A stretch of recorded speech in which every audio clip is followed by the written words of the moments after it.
Fantasy-animation.org is a website with a difference. It is not for profit, and it's run entirely by academics and professional animators. And this means that whether you are reading our latest blog or accessing our latest podcast, thanks for downloading by the way, you can be sure that you are getting the most up-to-date and informed commentary on the colliding worlds of fantasy storytelling and the medium of animation.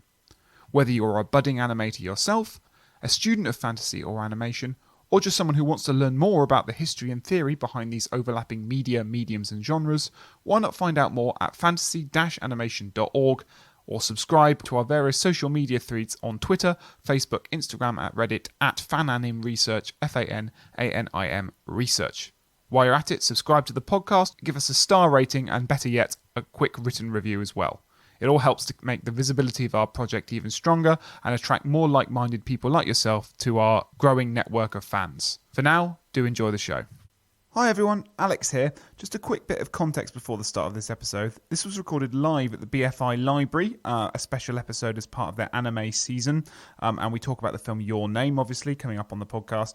So you're going to hear Chris and I introduce ourselves to the room, do a little bit more background context than we would normally do on the podcast about who we are and what kind of our role on the podcast is, and then we'll launch into a discussion of anime more generally, and then Your Name. So it functions kind of like a normal episode, but as I say, it is live, so there'll be a live Q&A. You'll hear some people in the room and audience interaction, and of course the sound is a little bit more echoey than it would normally be because it's live. But I hope you enjoy the show. We enjoyed recording it.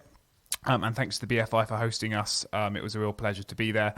Hope you enjoy the episode.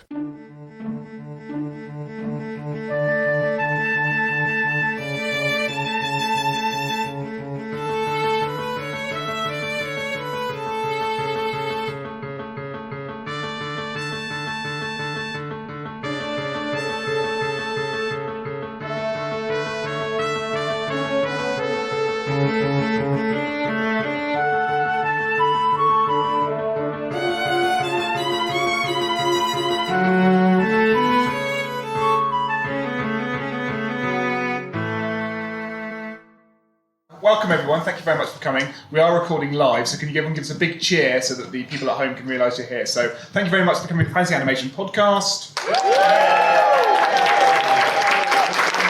We'll edit that in at various points when it comes to releasing the episode. So thank you for that. We have to do that again. I'm Alex Sargent, so I'm here to try and unpack everything magical, enchanted, and imaginative about this wonderful movie we're here to talk about. Your Name. Yeah, and I'm Chris. So I guess my role on the podcast is we normally have this sort of text in the middle, this film or maybe television program or something like this, and we try and come at it from different perspectives. So Alex has his fantasy hat on, and then I try and talk about things that are interesting within the world of animation. So anything from aesthetics to themes to narrative representation and stuff like that. So yes. So together we are Fantasy Animation.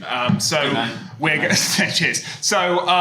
going to talk about anime to start with, and the sort of origins of that, and that's really going to be me asking Chris a series of questions and learning along with you. But hopefully we can talk about how it ties into both of our fields of expertise, and then we're going to talk about the movie Your Name, which we're excited to do. We'll probably go for about 45 minutes to 50, something like that, and then we will open up to questions, comments, and just a general conversation. We normally would have a guest on the show. You are our guests tonight, so please do take part if you want to ask us anything or make any comments or things like that. It's really fun when these live events turn into a kind of free-wheeling conversation. Right, we'll get started then, shall we? Yeah. Okay, so yes, let's talk about anime more broadly before we get on to tonight's film. Yeah. I guess we should start with some sort of basic questions, Chris, and I know you're always terrified of basic questions because usually basic questions do not lead to basic answers. In fact, usually it's very difficult to start trying to define or explain these terms that a lot of us use but actually don't know what they mean. But I'm going to ask you them anyway because it's more fun that way for me at least. So and there's an audience to see. And there's an audience to watch. I'm like, what? Yeah. So get us started with this. We would situate this film as an anime. This is part of the BFI's anime festival. What's an anime? Okay, so it's a terrible question. Actually, it's quite good that I am I am, what's the word, flanked by a lot of anime scholarship that you can see kind of the titles of and the front pages of. A lot of books on anime that I have used, I think have used in our teachings. And I think right at the start of modules on animation or modules on, say, Japanese culture or even popular cinemas, you often get this question of kind of definition and even stuff like genre theory, what is a genre, how do genres work. And so a lot of stuff on anime, I think, begins, and there's lots of writing on anime that begins with exactly that question, like what is anime? And then they caveat, or the author caveats that by saying, well, actually, anime is this really sort of slippery category, and yes, it is the I suppose from our perspective, as we sit here in London, it is animation produced within the Japanese context, but of course, Japanese audiences would perhaps use the term slightly differently to talk about just animation more broadly. So actually, I would say that what anime does as this kind of interesting object of study is ask us to think about things like artistic practice, animated representation, key filmmakers, key moments in history, moments where Japanese anime might have been used for political or propagandist purposes, how Japanese anime is, say, different from manga. So we've got the relationship between comic books, let's say, and animated feature films, which of course raises bigger questions around kind of theories of adaptation. So actually, as an object of study, that question, what is anime? Well, it's this sort of slippery multimedia platform that doesn't just exist in the cinema. It exists on television in the short form. It exists in the form of kind of internet web videos. It exists in the form of kind of OVA straight to video features. It's a topic that allows us to think about the kind of peaks and troughs of Japanese popular culture. It allows us to think about theories of adaptation, of the movement of the object between kind of, I guess, the Japanese context and as we receive it and sit here framed by books written in English about Japanese anime. So essentially, it's kind of it's a term that opens up the history of Japanese culture, but also Japan's relationship to kind of the graphic arts or the creative arts, I would say. I mean, that's a good answer. It's quite maddening for someone like me coming at it from perhaps not an animation perspective, but from a world of fantasy storytelling and how it overlaps with that. So, like, if I'm looking for an anime, what am I looking for, and when will I know one when I see one? I suppose it's difficult when we're dealing with film history because one goes to the key filmmakers, your Miyazakis or your Tezuka, or people who have produced kind of canonical anime. The problem, I think, with, as I said, sitting in London and trying to think about anime is it's often defined as this, I would say, strange other, but this thing that exists in Japan that is somehow an embodiment of Japanese culture in a way that, or we ask questions of Japanese anime about its relationship to the culture and the nation that produced it in a way that I don't necessarily think we ask those questions of kind of Hollywood products. Right. So if I asked you what animation was, you quite rightly go, well, it can be lots of things. I wouldn't necessarily say, it tells us about the history of popular kind of US culture or that kind of thing. Yeah. I suppose anime has a certain kind of, from us on a sort of Western perspective, it feels like the temptation is to try and overtly classify it according to one or a couple. Yeah, which is exactly what I'm trying to get you to do. But but I'm not going to bite, Alex. I'm not going to bite. I suppose, doing a little bit of the animation modules that I teach are, I guess, concept based and rather than,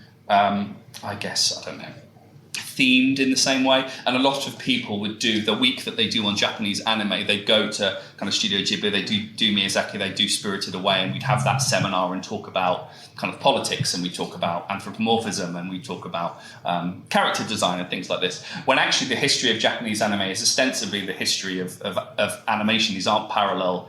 When we talk about animation and anime, these aren't parallel histories. They are sort of knotted together rather than root and branch. So there is some interesting, the questions that one asks of animation as a medium with regards to genealogies, precursors, a life before the cinema, so magic lantern toys, all these kinds of, these exist in the Japanese context. So I wrote down as much with, I suppose, the history of Japanese anime goes back to painted hand scrolls, it goes back to kind of shadow puppetry, these magic lanterns, these are the precursors that would become, I suppose, sort of solidified into anime or Japanese animated filmmaking, of which the origins can normally be traced to around 1907. And filmmakers, there are peaks and troughs. So you have propaganda, Japanese propagandist anime in the 30s and post-war period, really. Then you have kind of booms in the 50s and 60s in the birth of kind of studio animation. Then you have, I suppose, same in the Hollywood context, you have a moment in the 70s because of the influence of television, and then you have a rebirth renewal in the 1980s that is often attributed to figures like Miyazaki or Takahata or people like that. So yeah, it's this kind of slippery and really interesting to look at some of the introductions to some of these books, which all begin with this, well, what is anime? Well, it's not really one thing. And just as animation isn't one thing, anime isn't a genre, but it can contain genres. Well, what are the genres that it can contain? And what are the genres that it can contain that tell us something about the art form? Yeah. So it's as amorphous and as slippery and diffuse maybe, or as ambivalent as animation generally. Okay. So what does sort of, I guess we're talking about an example of relatively contemporary anime, an anime that a very successful example of anime, right? It's still one of the highest grossing films in Japan of all time. It did extremely well sort of around the world. Yeah. So I guess let's try and contain it to the last sort of 10 years or so. What does anime look like in Japan in the last 10 years or say, and as we move on to sort of talk about this movie? Yeah, I mean, it's tricky because, again, I think one often, and I know that a lot of resistance has been met within the Japanese context and certain animators, because the label often given to lots of these studios is the Japanese Disney, and everything is defined in relation to Hollywood as this kind of core. So actually, discussions of anime, I think, lapse into what we might call this kind of core periphery model of Hollywood as center, and then the rest. And embedded within that relationship is the story of the last few years. One around, I think, visibility, creative practice, technology as well. So a lot of the way that Japanese anime has been, I guess, talked about is its relationship to technology or forms of technology. I think Hollywood's proximity to Silicon Valley has meant that the way in which we talk about digital technology within animation is often funneled through the Hollywood context of courses, when actually listening to some talks on Studio Ghibli and the way that they integrated certain kinds of CG effects and had a kind of CG office, the way that they make digital technology or digital aesthetics look hand-drawn, what that then means in terms of the theme, the relationship between form and content. So I think, I wouldn't say that, Japanese anime has always been, I don't want to say that Japanese anime is now getting its moment, because of course that's not true, and actually, that is a very essentialist way of talking about a booming industry that one can trace back to the 1930s, really. But I think it's always tricky on our modular anime to be like, what am I going to pick? What are some of the key filmmakers? Sure. What are the things that we're going to discuss, and how does it?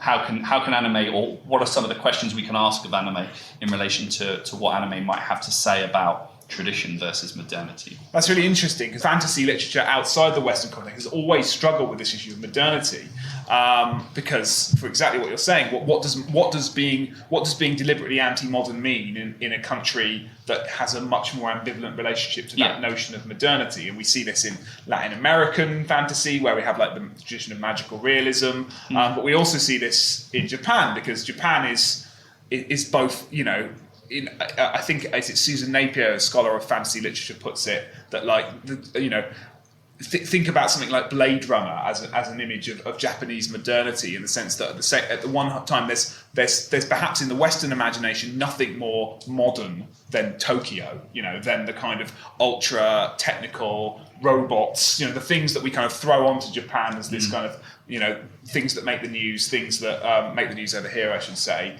But on the other hand, there's a more kind of askance or critical understanding of modernity, because it's not entrenched in the same kind of Western structures and things. So modernity is a word we might play with over the next half an hour or 45 minutes or so. I wondered if that would you say that's true of the animation as well? I would say that, and we need to keep a kind of tally of how many times we mention Disney, because we won't. But actually, one of I suppose the thing that Disney did that was exciting was not invent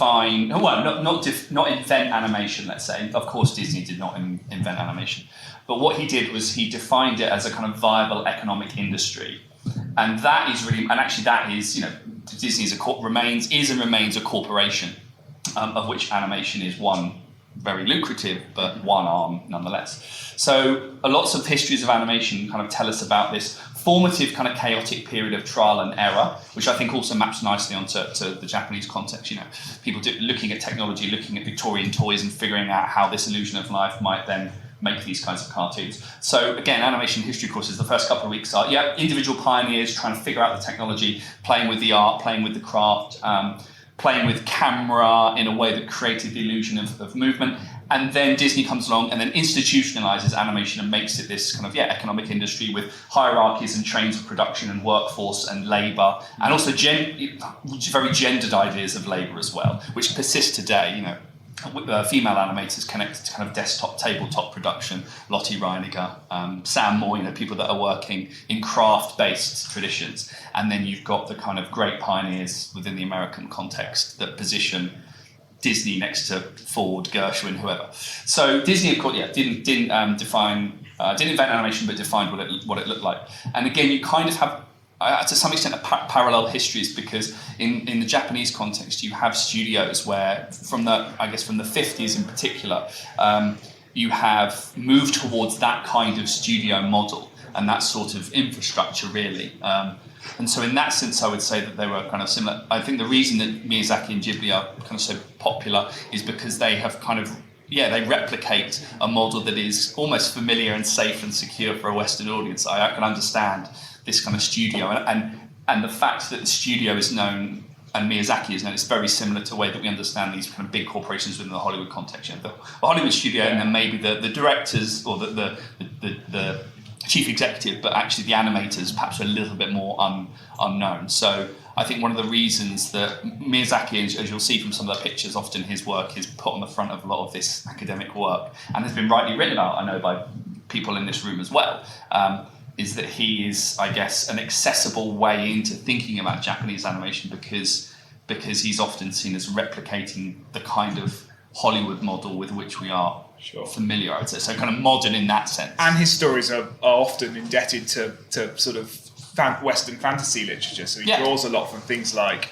Alice in Wonderland and Wizard of Oz and The Borrower, yes, of course, and Ursula Le Guin, and even things like Jonathan Swift. Like there's a cross-pollination, cultural pollination in his work that is also accessible. And actually, I guess as we transition to talk about, did you want? No, I was going to say, but that would complicate this idea of this. Well, Japanese media products must therefore be fundamentally about the pull between tradition and modernity, quite narrow. But if their influences are already transnational, or there's something. If we look at fantasy, I guess in the way that you would, is that the source material complicates the way in which we might think of these films as solely partitioned off as these kind of products of a particular national cinema. Well, actually, I guess, again, writing on national cinema talks a lot about the fluid boundaries between national cinemas, and we end up talking about kind of transnational cinema, accented cinema, where cinema kind of, I suppose, comes from one place, but or filmmakers that maybe migrate as part of the diaspora,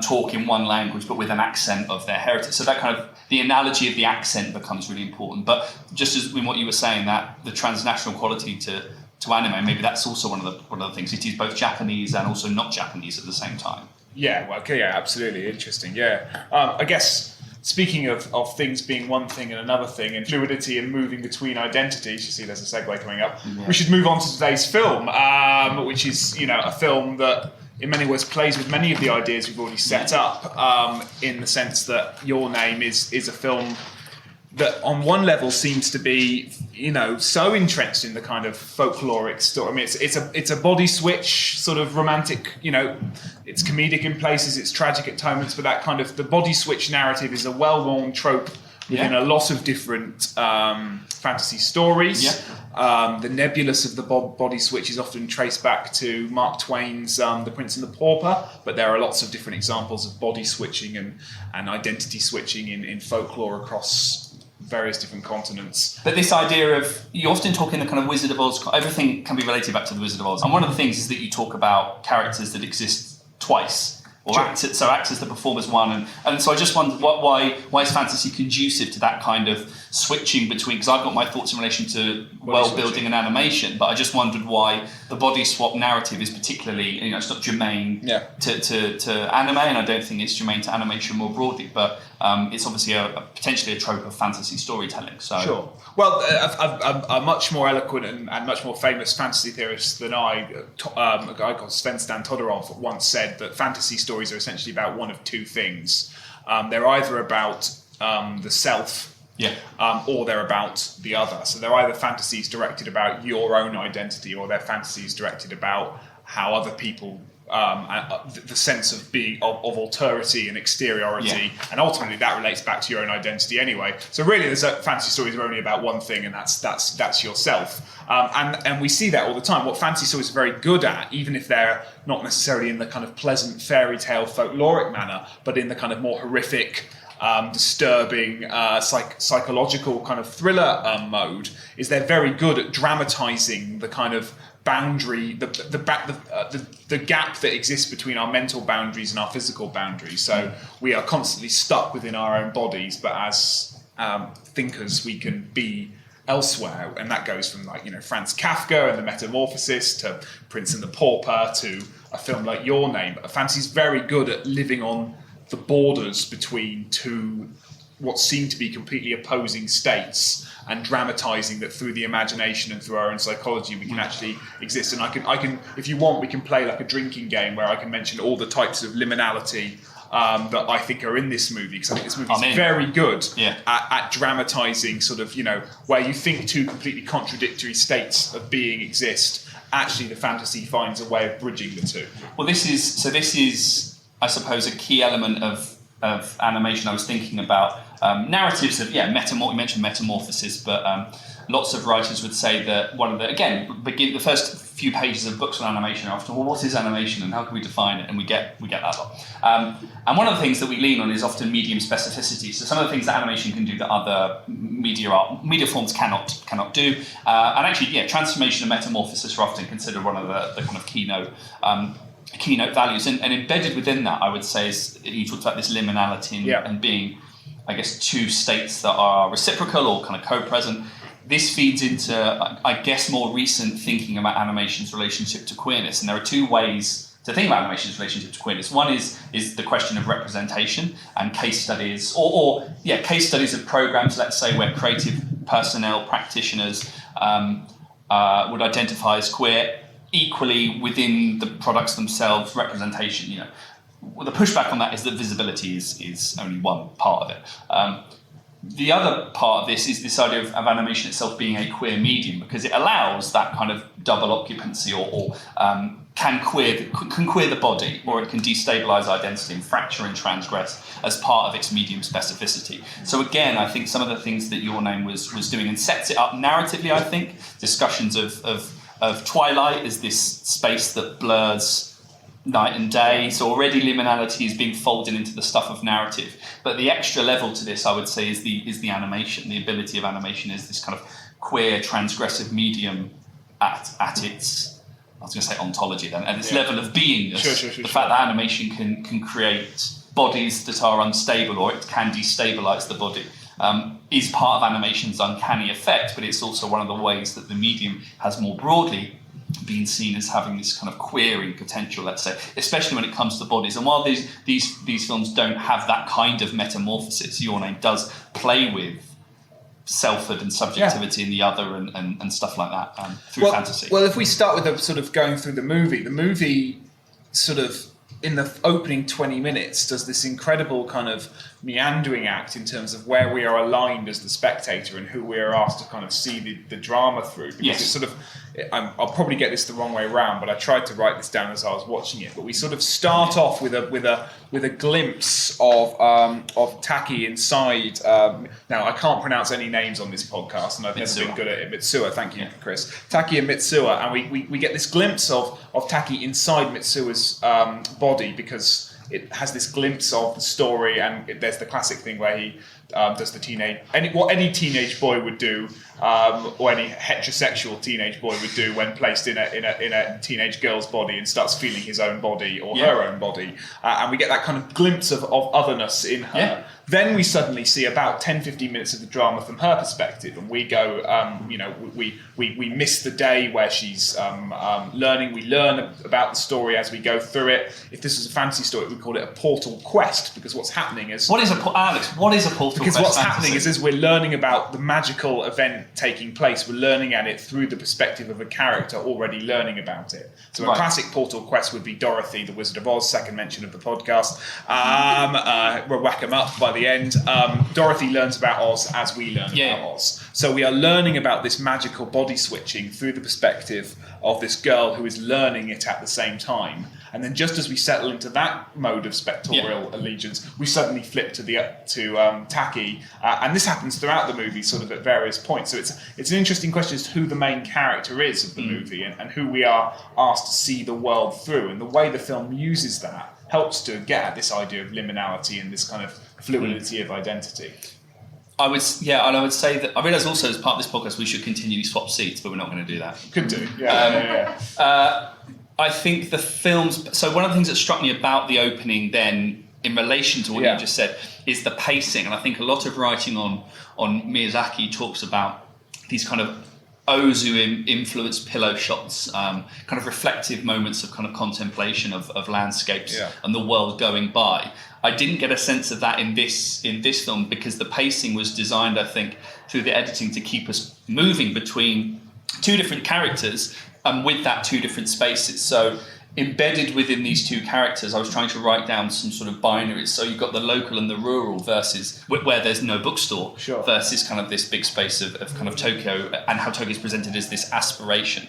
And the comparisons that the film then sets up between sliding doors, two different kinds of sliding doors defined through the kind of quote unquote different levels of modernity. So I liked the way that the film, again, kind of folded its narrative preoccupations into its editing patterns, so that the editing kind of, the amount of mirrored shots and the repetition, so the structure of the film is sort of mirrored in the way, or mirrors, let's say, the thematic preoccupations of movement between different spaces that are funneled through these different kinds of characters who end up kind of becoming queered because they overlap with each other. Well, and that helps kind of set up this liminal space, because then you've got, as I say, one of the diametric contrasts set up in the movie is Tokyo versus Itamori, the town she lives in, and it's townhouse country mouse, isn't it? It's this folkloric structure of two opposing worlds. One wants to live in the other one's a bit dissatisfied with living where they are. And then I think the way the film uses time is really fascinating, because it jumps forward, it jumps backwards, it repeats, it misses bits out. It's a kind of very kaleidoscopic mosaic version of time, and the way it does that allows it to kind of do things like show us the sort of, they both do that thing that a lot of body swap films will do, where you see the first day and there are moments that repeat themselves, isn't it? The morning routine, the breakfast, they're both similar but different. They go to school, their friends react similarly but differently, and it's doing that to highlight that, yes, the contrast between the two of them, but also the similarities. Again, it's this, it's very good at destabilizing any clear sense of identity, and it's also very good at, who are we watching here? Who are the characters that we are watching? Because quite often we're watching one character's body with another character's personality.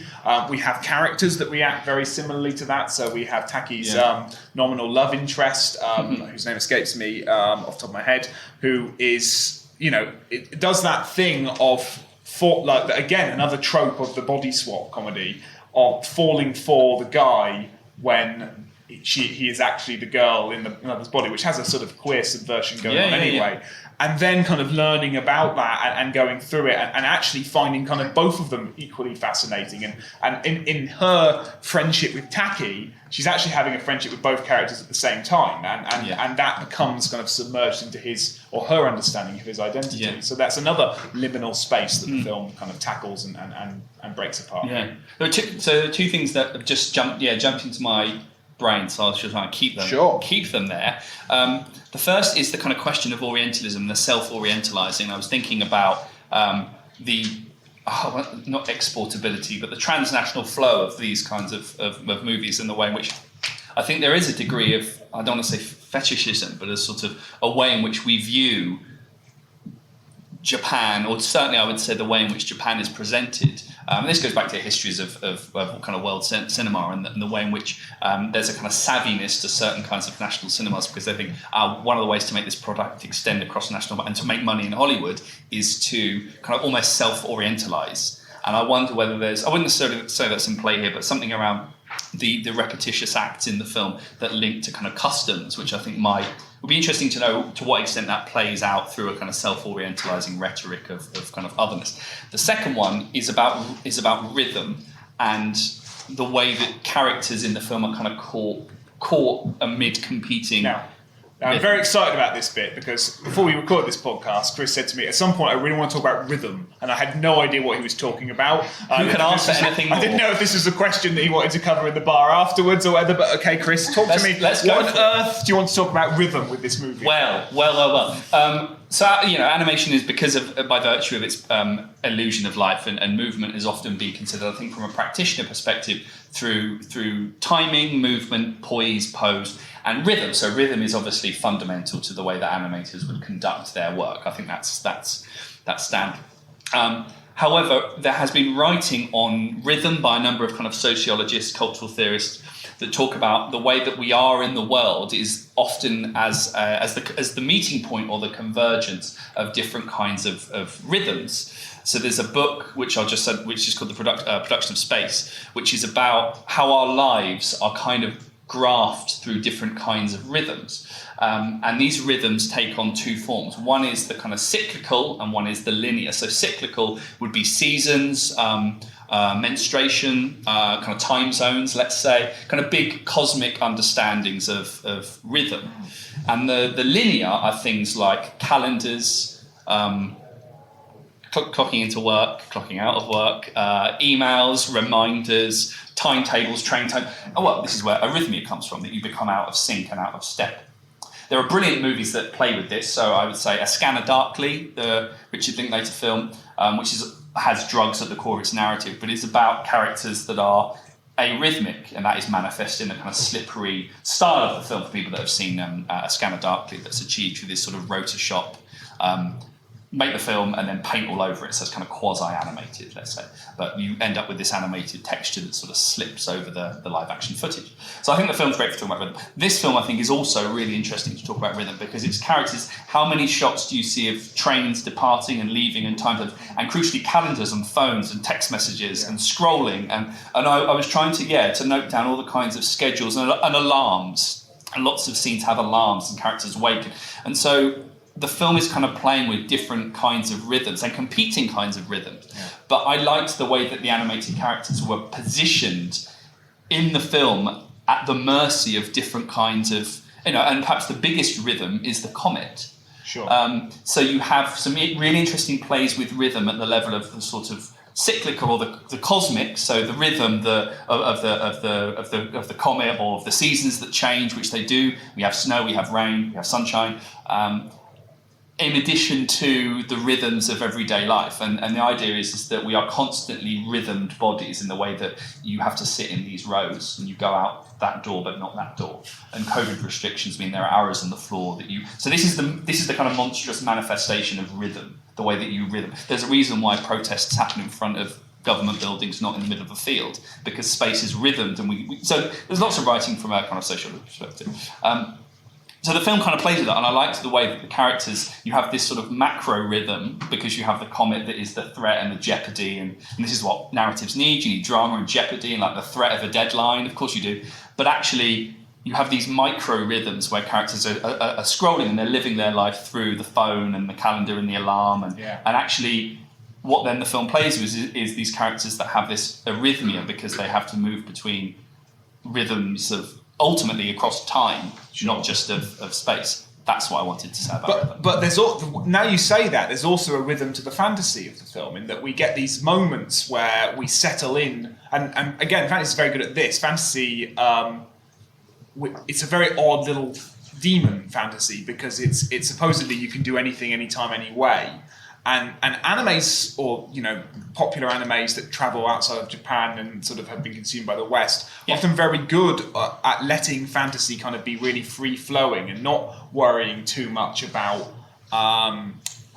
the kind of more Western obsession with rule building and world building. And okay, great, Harry Potter goes into Slytherin, goes into Gryffindor, but not Slytherin. But hang on a minute, is the Sorting Hat sorting them, or are they these kind of obsessions that one can really jump into the world of and anime is quite good at just letting sort of fantasy speak to emotion and letting it be more free flowing than that. Yeah.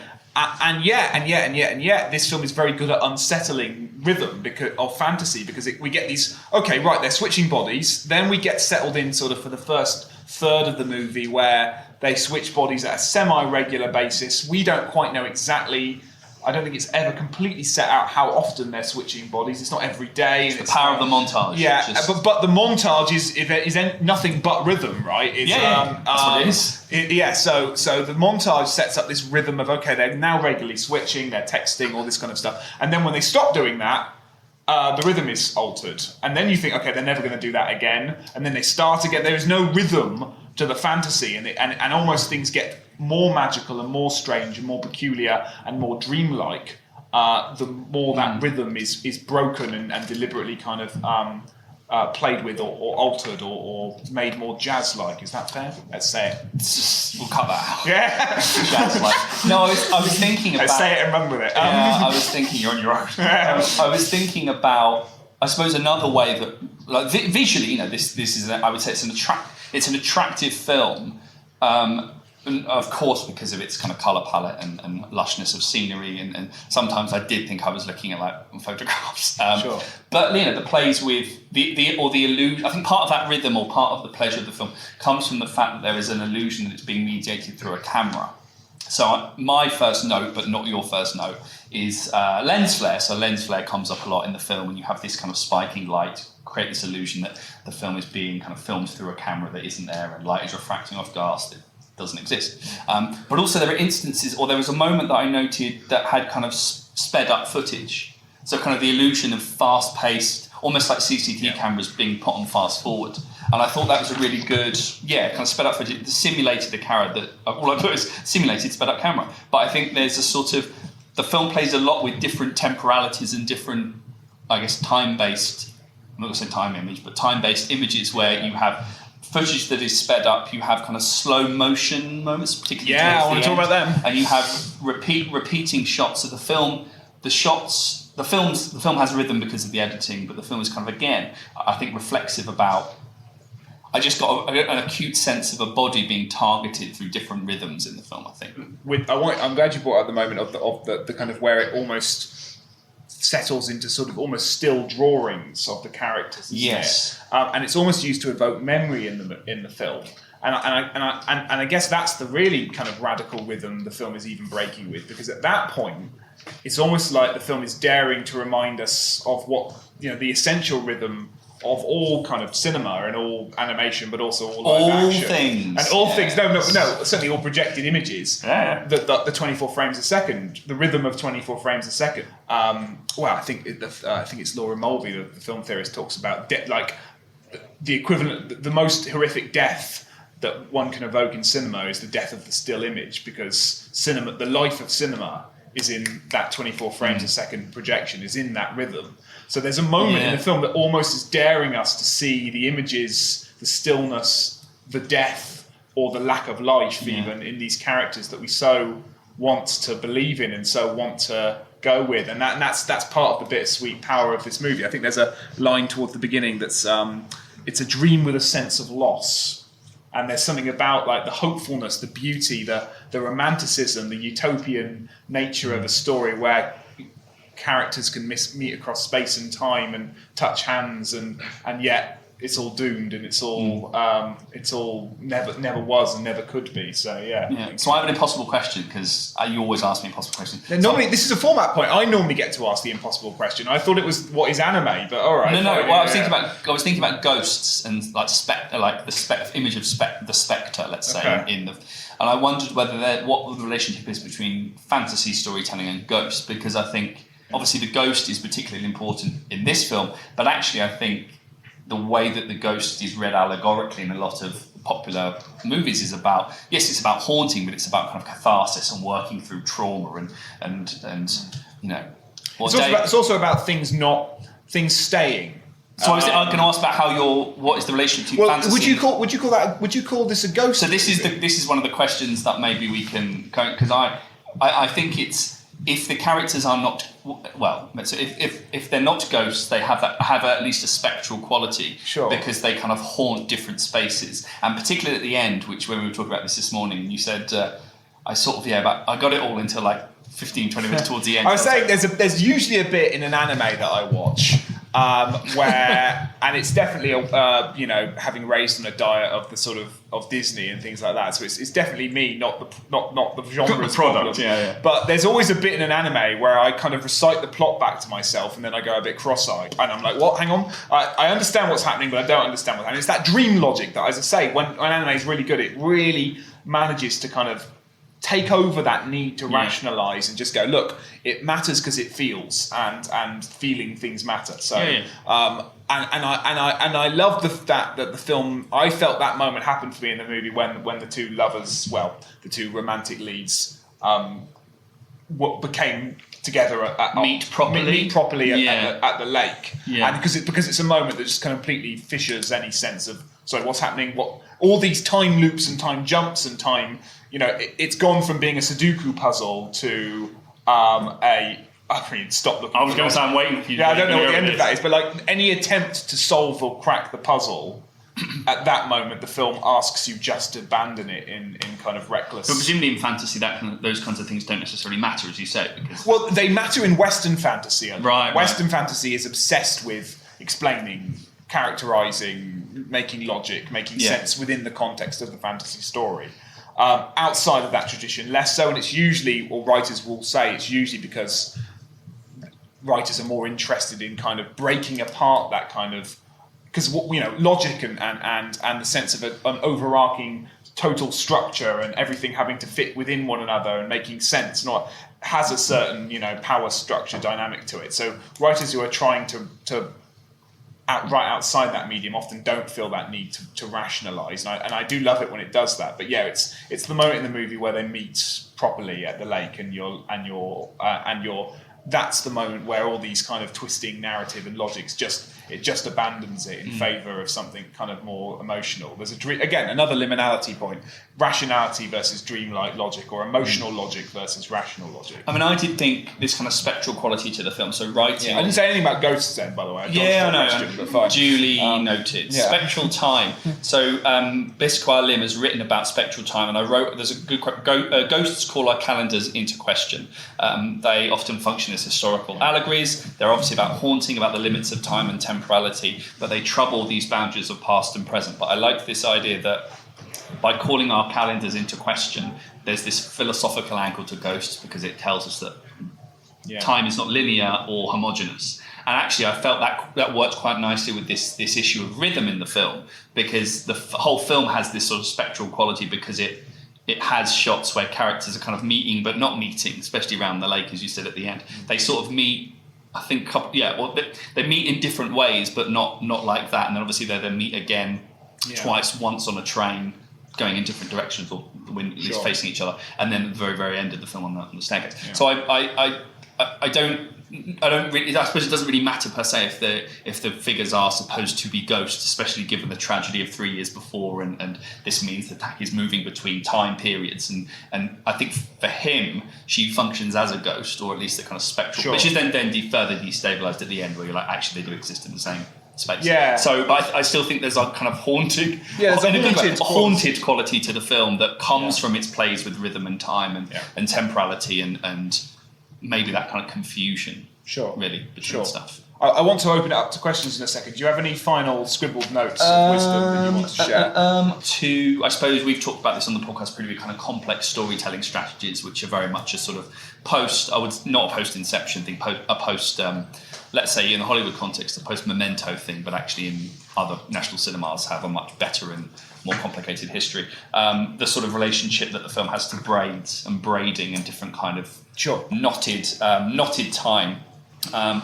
And yeah, I also like the moments where I think the animation style changes. So when he's kind of when the film goes back to remember childhood, I thought the pastel there's a more pastel quality. So I suppose that the film itself embodies exactly that diversity of anime insofar as it's not this consistent set of images. This often anime has been considered to have this more sort of painterly aesthetic. But I thought the film lapsed into that really nicely. Any final bits? My only final liminality, so I've got to do 8 shots after this, something like that, will be... my final liminality would be, what kind of dream, if you're calling this film a ghostly tale or a dream, what kind of dream? I think there's a really interesting tonal, the way it plays with ideas of, in a way, it's a film that's quite... cynical in terms of its worldview. A lot of the there's issues of political corruption going on. There's issues of political ineption going on, and there's a sense that what we're watching here is a kind of a falling apart of a society. Is it a dream of? Is it a dream of reconstruction? Is it a dream of nostalgia? The two worlds of Tokyo and this town, Itamoro, has two completely different visions of Japan, and one that the film is encouraging. There's a regeneration thing going on. In fact, there's lots of politicians use that word regeneration a lot. What kind of fantasy is this, and what kind of victory is achieved at the end of the movie when they? Well, I'd be interested to know the thoughts about the different version of Japan, but also the one the film is, I don't know, critiquing or privileging or commenting upon, or at least there is something, that collision of two, even within it's kind of the homogeneity, let's say, Japan from there's a nuance to different ways of understanding Japaneseness, I think, in the film. So it'd be interesting to sort of play with the okay, so we'll throw it open. We have a question in the middle there, if that's all right, Kate. And also, thanks for asking a question, because it can be this really awkward thing where everyone's like, I have no questions, and it's now really cringy. So, thank you.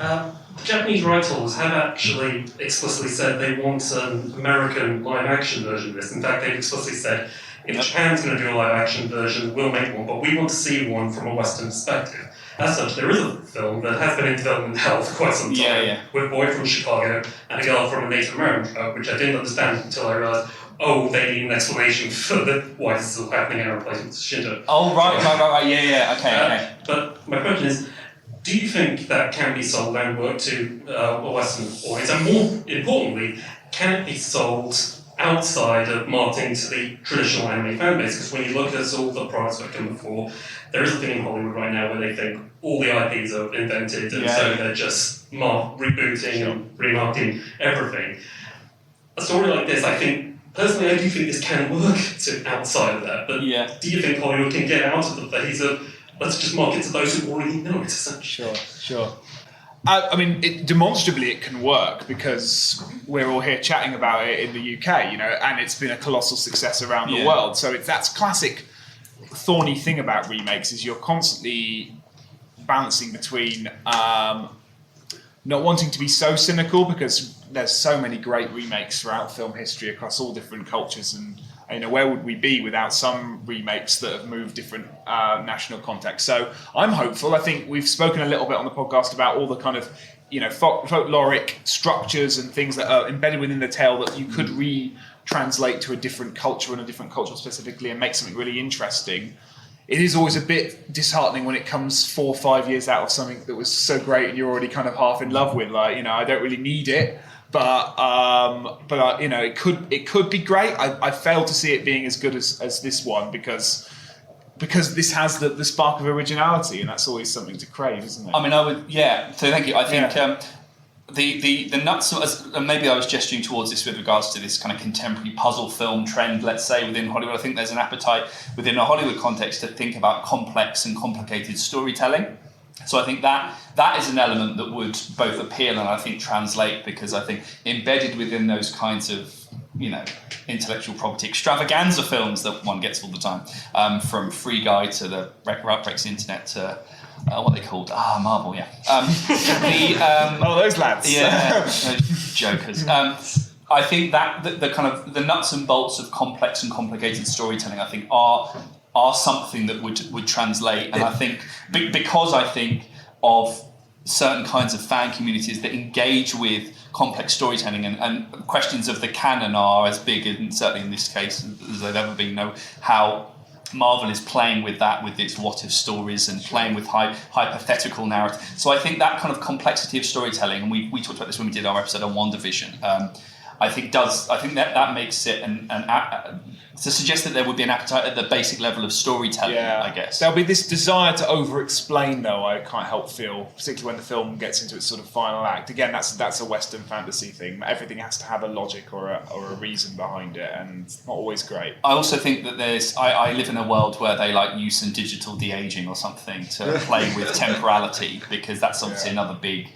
Stars confronting younger versions of themselves. I think it's more interesting that it's live action. I think that makes it a more interesting thing to me, because if they were just making another, cell animation or indeed even a CGI animation, I think there's something about trying to tell this very amorphous story through live action that sounds interesting to me. But it probably won't be, will it? Yeah, but remake culture is obviously embedded with questions of imperialism, essentialism, and kind of cultural national cultural specificity.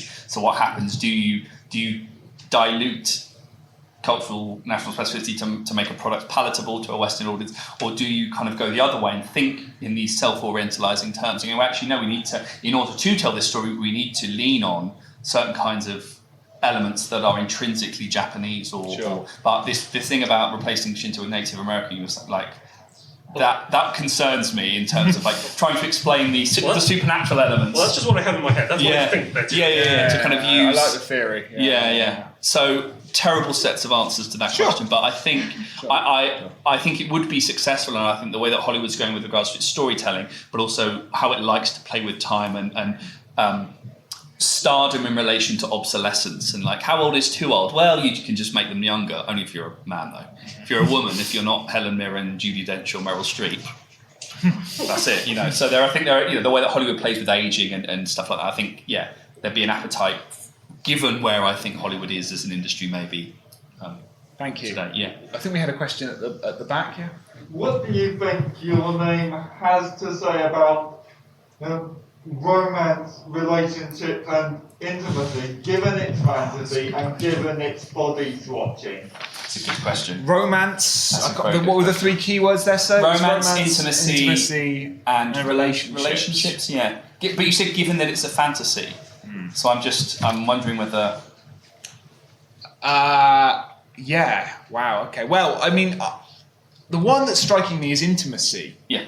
I think it's a very interesting movie in terms of intimacy, particularly particularly when in terms of sort of the violation of bodies that is going on in this body swatching that the film kind of deals with in a kind of deliciously murky way. I think it's deliberately complicated about the body politics of inhabiting someone else's body and the way that the male and female character, certainly the male character, exploits her body for his own gratification, and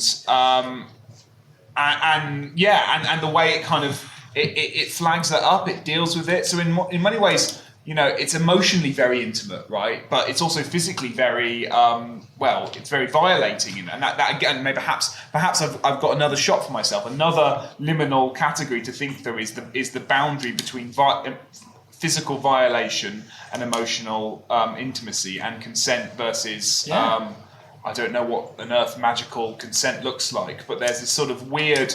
They reach this kind of pact, don't they, where they agree to use each other's bodies in mutually beneficial ways. But that pact is always violated by one of the other members, isn't it? If it's something as superficial as she sends a text and it isn't, or indeed something as you know, or kind of using obvious, bodies as a canvas as well. The film also does that. I suppose, the intimacy is a great question. Yeah, it's a really great question. The intimacy thing is interesting. I suppose there are a couple of lines of dialogue that I fear again, a version of this in Hollywood is like essentially I'm thinking about what women want. I'm thinking about a version of this where you have that kind of, because of two lines. One, I never knew you had a feminine side, is one. And there's a line about Taki himself being a kind of late bloomer and him going through the process of, I wouldn't say socialising, but learning how to love and be intimate through this sort of, let's say, queer narrative in the broadest sense of the terms. And I fear that's the kind of thing that Hollywood would run with. There's a kind of a montage of him as her learning to do, or vice versa, and that kind of thing. So I think the film is very interesting, or I liked the bits in the film that gave a little bit more nuance to that experiential moment of being in another body, beyond the kind of discovery. And that's what children do. They have to live in a world that isn't built for them, so they end up climbing the walls and exploring things and exploring bodily boundaries and themselves and other people, and look at themselves in a mirror and stuff like that. And I think that another thing I suspect they might do with the remake is that I suspect they might age them by a few years, because this is another thing, is by being teenagers, there is also another thing about sort of the boundary between childhood and adulthood going on in these characters that makes some of these scenes quite interesting to sort of think through in that respect. And we talked about this on our other kind of Ghibli episodes, the sort of figure of the shoujo, this female character caught between childhood and adulthood state. So actually it makes sense of the age, given that they are at this process of, let's say, becoming in the broader sense of the word, which I know people have written about in relation to queerness too. Queerness is something that apparently you attain. Culture thinks you attain it rather than anything else. So I think there's some interesting stuff. What was the final key word? We did intimacy, romance, and relationships. Relationships. Well, I think again, I go back to the rhythm of the film and how the moments where the film puts the characters together and the moments where it keeps them apart, and then in the end does both by having them occupy the same space, seemingly at different times, and in shots where you feel like one of them's been erased, and you're like, and it's almost as if the cell animation process, they've overlaid the two cells, let's say, even though this would have gone through kind of the digital grading suite, but the two cells, and you've stripped one of so the character's having a conversation with somebody who isn't there. So I think, again, I'd maybe attribute the quality of relationships to what the film does with the characters and how it has them occupy the same space. And even at the end, on the kind of staircase and moments, and on the bridge where you think they're going to stop and then don't, and then meet up again and stuff like that. That sounds good. But I think intimacy is really good. Is a good one as well. Yeah. Any more questions? Yeah. You sort of talked about, like, obviously two sides of Japan, the modern and the spiritual. And obviously this film, shows two sides of Japan. Would you sort of say it sort of idolizes one, or shows the faults of both? Because obviously he lives in a material world, everything at his fingertips, but he's obviously a bit mundane and life's a bit empty, whereas she lives in this beautiful world, but it's sort of cut off, and she's impressed by this father who very much doesn't want to change his ways and sort of live in the old way, and sort of like she longs for the modern world, but both sides that had their own flaws and also their pros as well. Yeah, I think the second bit is absolutely right. This idea of kind of the faults of both, because and you gestured to this a little bit with the Prince and the Pauper. I think the sort of the complementary elements to these two different kinds of spaces. I think the film is very conscious. It's very conscious and interested in not critiquing both outright, but it's interesting that one is devastated and becomes this, through its devastation, almost becomes more, more spiritual in a way. So I don't know. It's probably a bit of both, but and there's a thing about forgetting and remembering, obviously, in the movie, the whole frame of your name, in that there's an interesting kind of paradox with the town, in that town is beloved and held up as this kind of cultural site because it has been destroyed. And so by saving the town, you're saving the life of the town, and you're making the town meaningful again, and you're making the town part of society again. But you're also kind of removing the thing that, in the modernity of the beginning of the movie, what makes it kind of special and known. And that idea of I must remember, and it seems to be only through tragedy and trauma, or indeed through something magical, that memory can be preserved in this movie. And so I think the movie is very interested in tradition, but I think you're right, and I think you sort of alluded to in the question itself that it's not as simple as saying, oh, it's anti one and anti another, and it's also not as banal as going, hey, they're a best of both, aren't they?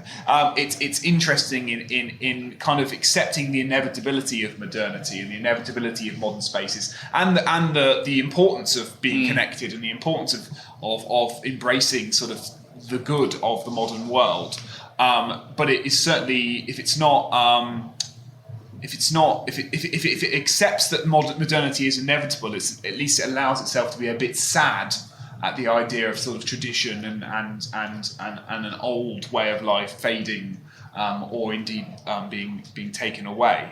So it's an interesting paradox the film plays with. To preserve one, it has to almost forget to remember it or something, like that. Interesting question. Thank you. We have a question. Yeah. Kind of on that theme, slightly, I was expecting to talk more about sort of Mussolini and the twine and all that sort of thing. Not think maybe to me it says there's a slight cautionary tale in there about moving on too quickly, because these people are saved by this cycle of Mussolini that goes around, and it comes back, and it can't necessarily connect straight away to where it wants to get to, but it goes around, and it comes around and around and around, and eventually it gets to two people who are in the right time frames and are able to actually carry out the right things to save again, maybe it's alluded to the fact that maybe this happened before because it was created by. Do you think that? Yeah, I think no. I never. Oh God! If I believed in reading too much into things, I wouldn't have a job. the meager, the joke of a career I've got. So absolutely no. I think that's I think you're right about that. There's this. Yes, time is moving too fast and moving too slow are two very opposite tendencies that the film plays with, and I think I like that reading a lot. And that's also the way that a lot of, I would say, my experience of Japanese anime tries to understand the stakes of modernity. About again that kind of arrhythmic. You are living in a world that's kind of moving too fast for you. I would say. And trying to preserve tradition whilst accepting. The modern world and its benefits and its chaos and its inevitability. But also, the film is quite you have to lean into the ambivalence, as you were saying, or lean into the ambiguity of it, and in order to make sense of these kind of I think these kind of competing rhythms, the fact that this may have happened before, and how the film almost overlays. So this is what I mean about this kind of spectral quality that it overlays time in a way that suggests that it's not linear or homogeneous. It is disrupted, and our experience of modernity is often arrhythmic because we are trying to keep up. If you've ever tried to show my dad how to use an iPhone, that is arrhythmia right there, because you're trying to kind of keep up with the world that is kind of moving too fast. So I think I'd have to watch it several more times, I think, to try and map out some of the ways that it's playing with time and kind of. But I think the repetition is important in the film. There is something about the repetition that really destabilizes your understanding of not just time, but I think kind of narrative. Yeah. But I think the film then leans into its repetitious acts, but changes stuff slightly. So doors that are slightly different. Yeah. Or they all seem to open, and then one time they all seem to close, and then one time they open, or something like that. Anyway. Yeah. Interesting. Yeah. Good point. Do we have any other questions? Yes, in the front row. Just briefly. I think that this Rex himself has said that the film's partly a fantasy about the 2011 earthquake, and the whole fantasy about it if you could warn people earlier. And obviously the film's made only 5 years after the disaster. In terms of fantasy, I suppose more, have you any comments on how it's obliquely refers to the real events? Yeah, well, I think this is because I'll let Alex talk about fantasy and allegory, and fantasy is this kind of, it's quite on the nose because I was interested in that. Normally I would fantasy is used as this kind of cipher, or I don't know. I'm going to talk instead of you now, but I'll hand over to you because I think that allegorical. I've got a rant. I would go on for about 31 hours left of recording. No worries. Lock the doors, Casey. Lock the doors.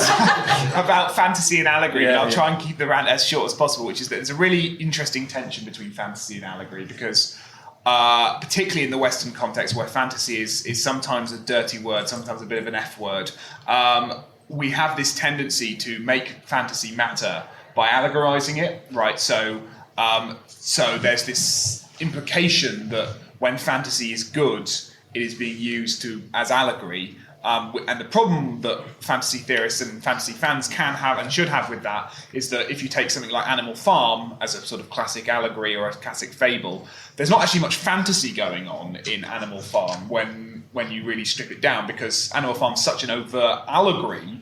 The space for the imagination and the kind of energy in a talking pig and a talking cow and a talking horse dissipates. So the trick for allegory in fantasy is to somehow evoke allegory, evoke the figurative, evoke the kind of duality of meanings, not as a way of moving from the literal fantasy to the figurative truth, but somehow allowing multiple different truths and multiple different things to exist, because that's the moment where fantasy is powerful, when it's not trying to speak to a truth, but trying to allow the viewer to imagine a truth. And I think this film does that very well, because it's it's overt enough to make it clear what it's trying to do, but it still allows. Not only does it allow the story to kind of to remain literal through all the kind of beautiful techniques we've talked about, and the rhetoric of the whole thing, but actually, sort of that's the truth of it, isn't it? It's like the comet is an object of destruction and absolute beauty in the movie, and in a way that's this film's relationship to history and to modern history and to trauma, is it tries to beautify it by making it fantastical, as well as trying to deal with it and allowing people to process it and engage with the trauma. And that wish is the bittersweet wish of the whole thing, of trying to a fantasy where what if you could warn people. There's something beautiful about that, and there's something tragic about that at the same time. And I think those tones work really well in the movie. My only thought on that is animation itself as a metaphorical, kind of symbolic medium, because it is fundamentally rhetorical and enunciative, in that if you ask somebody, ask somebody, a child, to draw an apple, they will draw something that is sort of, an apple is what we collectively believe it to be. So they've just drawn what they lean on as this universal apple thing, this appleness. And so this has been used as a way of thinking about animation as fundamentally rhetorical, because it commits to the idea of the thing by virtue of the fact that it draws the thing. And it has to assert the thing into being, right? Yeah. So without it, the page would be blank. Yeah. So people would argue that animation is kind of at its core metaphorical, because it's never the thing, it's only ever about the thing. It's only ever symbolic of the thing, because it's a drawing of an apple, not an apple. So it becomes symbolic at its level of materiality, let's say. So in this case, the whole film has that kind of metaphorical quality by just virtue of the fact it's animated. It becomes not in the same way, but I think there's a level to the way that we can understand the kind of political or allegorical potential of fantasy. And when it's an animated fantasy, there's a sort of level of the whole film is a comment on something, because otherwise the pages would be blank. That's my only kind of thought on that, and that's one of the things that animation and fantasy share. They're often considered symbolic in different kinds of ways. But I guess to take that one step further, the way the film then uses that to sort of assert this kind of cataclysmic event, the use of depth. We haven't talked about depth, but I've written that down loads of times in my notes. Back to paradox. The paradox of using technology and digital technology in a way to assert depth in a really beautiful way, to augment some of the thematic themes, whilst telling a story that has an ambivalent relationship to technology. It's all folded in there. I mean, I know the BFI showed this film in IMAX, isn't it? I didn't have an opportunity to see it, but like that embrace of technology allows this film to spectacularize this trauma in a really interesting way. So great question. Thank you. Do we have any more questions? Go for it. Yeah. So I've watched a lot of Makoto Shinkai's films told by the BFI, and one of the motifs I tend to recognise, would you say is both distancing and connection? So the distancing in time, the connection made by either technology or musubi, the use of unions.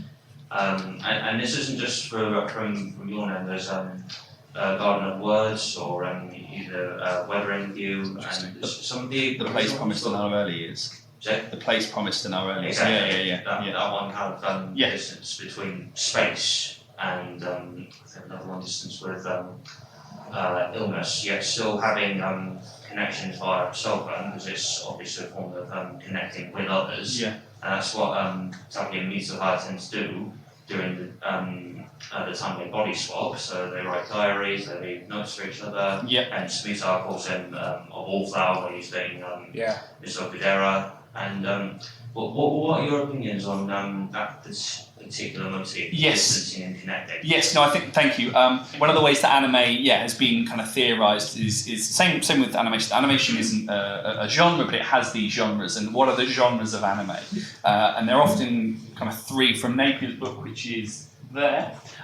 Three, the apocalyptic, the festival, and then kind of the mournful, let's say. And I think in the way that you're talking, I think his work would fit more within a sort of mournful, a mournful element the mournful genre, let's say the elegiac genre of anime.